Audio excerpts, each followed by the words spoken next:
And here we are, as the world has evolved, whether it's in a personal way or it's in a global way. We have tremendous difficulty with people.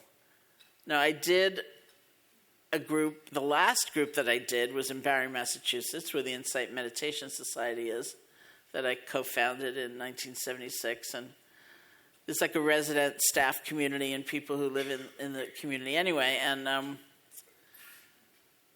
this guy in that group said to me, my whole life I've thought that, of course, we like everybody, but loving somebody, that's like an extremely unusual, rare state.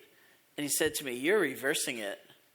You're saying we can love everybody and maybe not like maybe anybody. And I thought about it and I said, you're right, I am reversing it. Because of the way I'm using the word love, right? Which is that deep acknowledgement of connection. That our lives are connected. Which has nothing to do with wanting to invite someone to dinner. Or seeing them succeed. Or giving them money. Or saying yes. Or anything like that. It's the heart's knowing that we are part of this great picture of life and that everybody actually wants to be happy. We all want a sense of belonging. We want a sense of feeling at home somewhere in this body, in this mind, with one another on this planet somewhere. And it's because of the force of ignorance or confusion that we make so many mistakes. And look at what we are taught about where the greatest happiness is to be found. Endless consumption or acquisition. Or one of my favorite phrases to kind of examine these days is, it's a dog-eat-dog world. Maybe you don't even say that up here, I don't know. But many of us have that kind of conditioning, like don't take care of anybody because they're not going to take care of you. And it doesn't matter who you have to hurt or step on to get ahead. You'll only be safe. You'll only be happy when you're on top. And don't worry about anybody else. And I once kind of semi-ruined this young woman's life. I was co-teaching a 6-day workshop. And the first night I was talking about that phrase. And I've heard arguments that dogs actually do eat dogs or dogs don't eat dogs, but it's not on that level.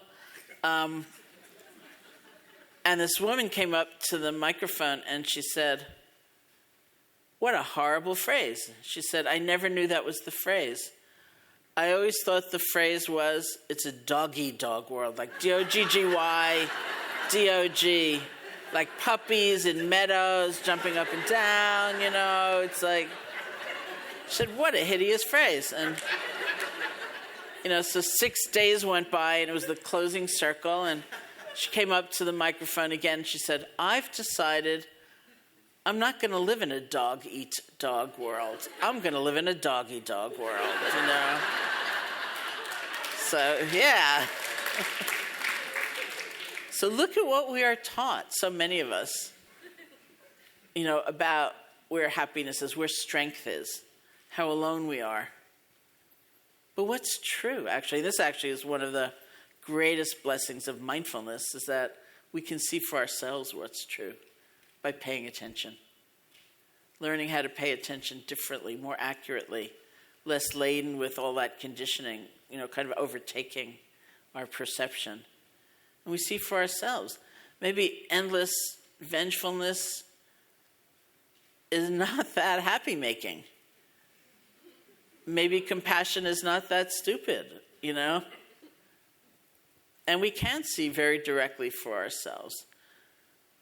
And there is a kind of compassion I think we can have for those who are kind of just caught in it's a dog-eat-dog world. And, competition is not enough. You have to be cruel.